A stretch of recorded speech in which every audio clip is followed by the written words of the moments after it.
The music world lives in hope that new acts can bring the industry back to health. Young artists like X Factor finalist Janet Devlin.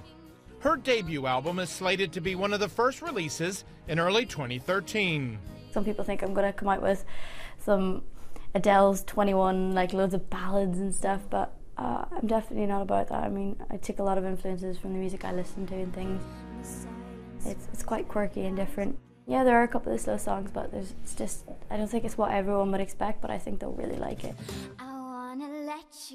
Devlin is following the trend of relying on buzz from her videos on social media, plus pre-sales from fans through internet service Pledge Music. She turned down offers from big labels to make her album.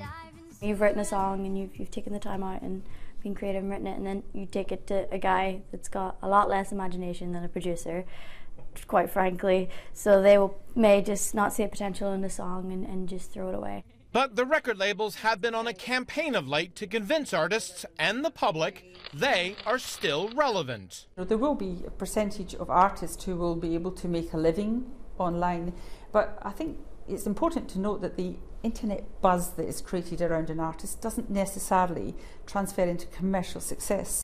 The big labels have drastically cut costs to survive, but they say they have not cut the money invested in new talent.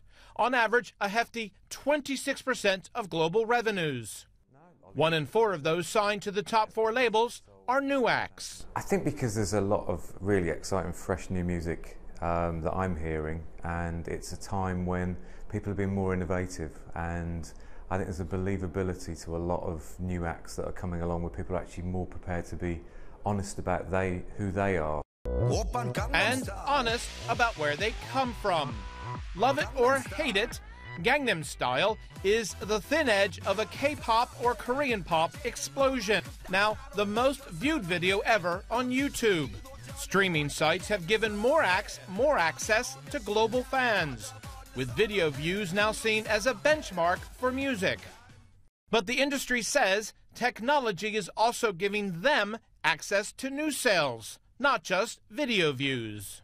We now, albeit small, are getting revenue for our music and our artists in countries like Vietnam and Cambodia and Peru, and these were places where we really didn't make anything at all. The industry acknowledges piracy is still hurting sales, but digital downloads have led to an explosion in singles, mainly for new acts and some from new markets. All reasons music sales just could, actually grow in 2013 for the first time in more than a decade. Jim Bolden, CNN, London.